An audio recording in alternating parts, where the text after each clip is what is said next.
एक गंभीर विषय पे ये प्रेस वार्ता है। It's a very serious issue that we are going to flag today in this press conference. आप जानते हैं कि विकास की विषय को किस प्रकार से प्रधानमंत्री नरेंद्र मोदी जी ने निरंतर आगे बढ़ाया है। कल भी उत्तर प्रदेश में कानपुर में मेट्रो के उद्घाटन के लिए प्रधानमंत्री श्री नरेंद्र मोदी जी वहां मौजूद थे, रैली को संबोधित करने गए थे। एक बहुत ही भव्य और ऐतिहासिक रैली को उन्होंने कल संबोधित भी किया।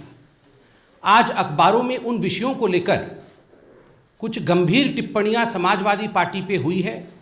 समाजवादी पार्टी किस प्रकार से उस रैली में एक तरह से उस रैली को ख़त्म करने की साजिश, उस रैली में दंगा भड़काने की कोशिश, शहर में दंगा भड़काने की कोशिश कर रही थी ताकि प्रधानमंत्री नरेंद्र मोदी जी की रैली पे उसका असर पड़े।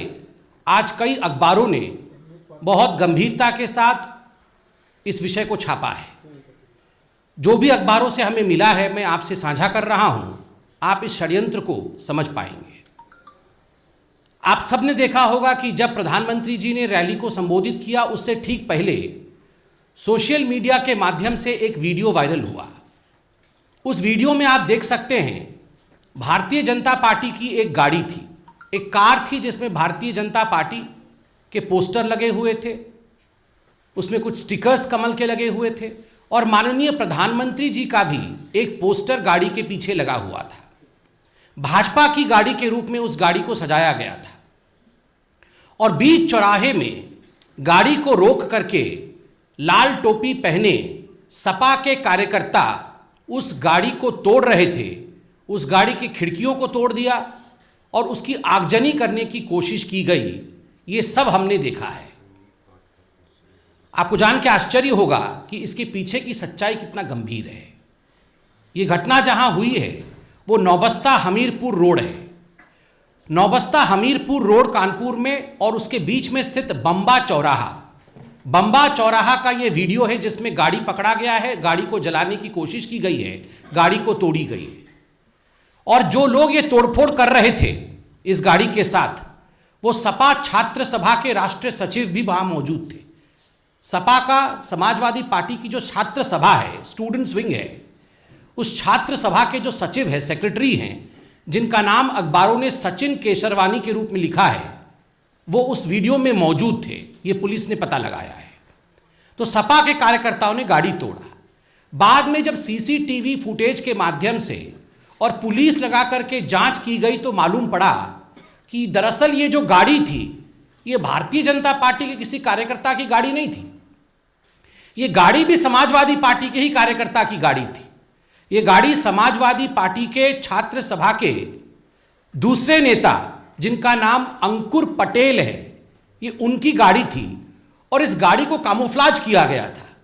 इस गाड़ी को इस प्रकार से सजाया गया था मानो ये भारतीय जनता पार्टी की गाड़ी है और इस गाड़ी को तोड़ा गया, आगजनी की कोशिश की गई, इसको चकनाचूर कर दिया गया और इस वीडियो को शूट करके रैली के स्थान के पास इस प्रकार से हम हुड़दंग मचा रहे हैं, इस संदेश को सोशल मीडिया के माध्यम से भेजा गया ताकि जो भारतीय जनता पार्टी के कार्यकर्ता हैं वो इसे देख करके भड़क जाएंगे, स्थानीय लोग इसे देख करके भड़क जाएंगे और मार पिटाई की व्यवस्था वहां आरंभ हो जाएगी, वहां आगजनी आरंभ हो जाएगी, वहां दंगे आरंभ हो जाएंगे।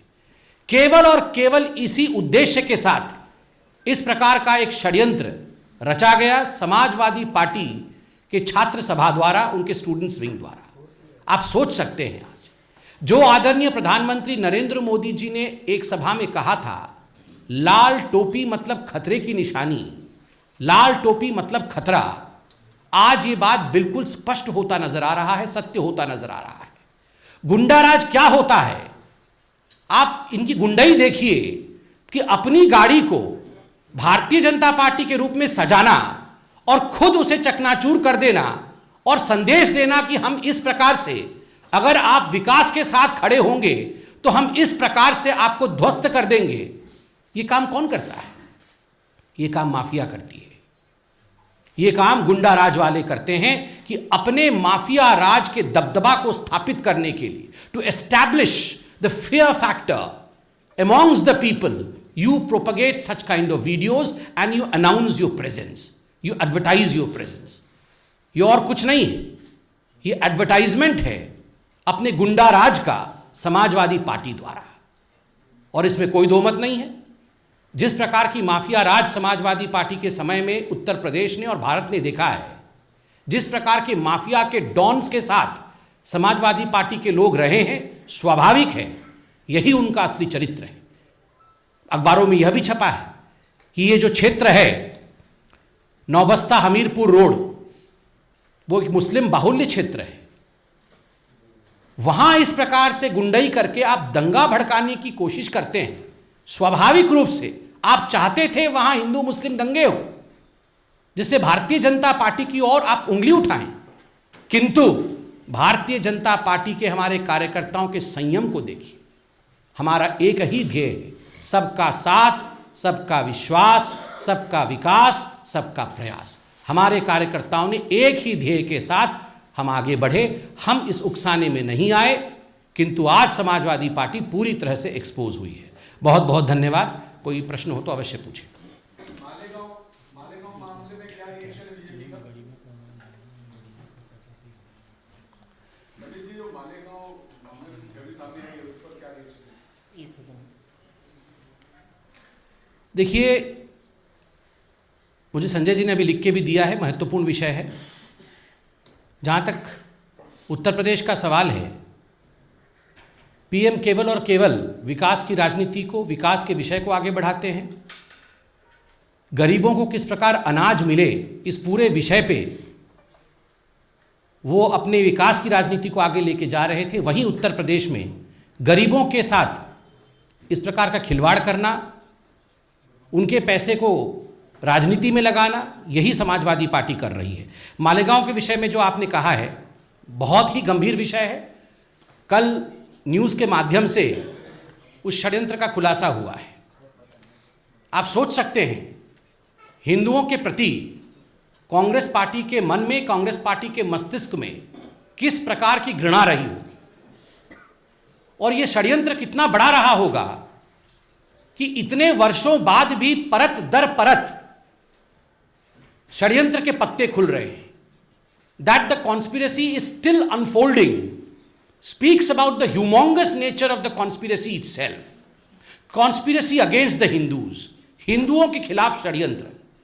आप सोच के देखिए, साधु संतों को, मठों को, उत्तर प्रदेश के मुख्यमंत्री को बदनाम करने के लिए, भगवा को बदनाम करने के लिए किसी भी हद तक जाएंगे, झूठी बातें फैलाएंगे, लोगों को प्रताड़ित करके, टॉर्चर करके उनसे झूठी बातें कहलवाएंगे। इस प्रकार का यह साजिश था। इसमें कोई शक नहीं है कि कांग्रेस पार्टी आरंभ से ही किस प्रकार हिंदुओं को अपमानित कर सके। वरना आप याद करिए 2009-10 में राहुल गांधी ने अमेरिका के दूत से बात करते हुए, एम्बेसडर ऑफ अमेरिका से बात करते हुए, विकीलीक्स में विषय सामने आया था।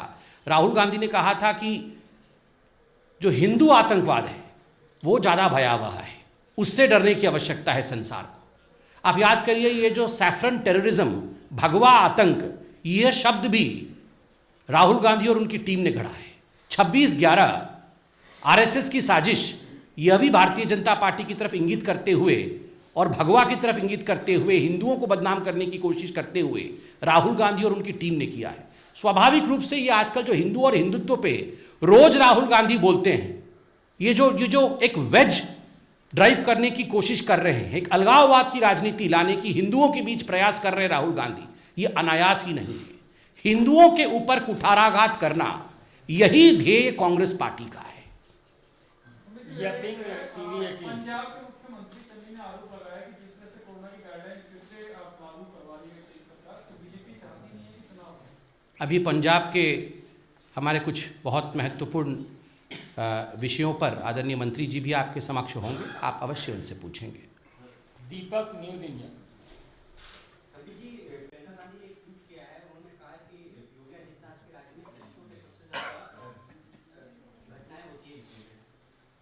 देखिए, मुझे लगता है आदरणीय प्रियंका गांधी जी को भी वो वीडियो देखना चाहिए। आज से कुछ दिनों पहले उन्होंने लड़की हूँ लड़ सकती हूँ का एक मैराथन कराया था।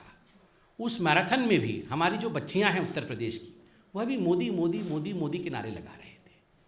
तो देखिए, राजनीति करने का प्रयास हर कोई करेगा, सबको बांटने की कोशिश हर कोई करेगा, झूठे आंकड़ों का सहारा लेने का प्रयास प्रियंका जी की पार्टी हमेशा करती रहती है। और ये जो चयनात्मक राजनीति है, सिलेक्टिव राजनीति, जिसमें राजस्थान में किस प्रकार से दलितों के ऊपर अत्याचार हो रहे हैं, महिलाओं के ऊपर अत्याचार हो रहे हैं, आए दिन उसके वीडियो हम सोशल मीडिया के माध्यम से देखते रहते हैं, मगर एक दिन भी उनके ऊपर चर्चा ना करना और झूठे आंकड़ों के माध्यम से भारतीय जनता पार्टी की विकास की राजनीति को अपमानित और बदनाम करने का प्रयास करना, यही काम प्रियंका जी करती है।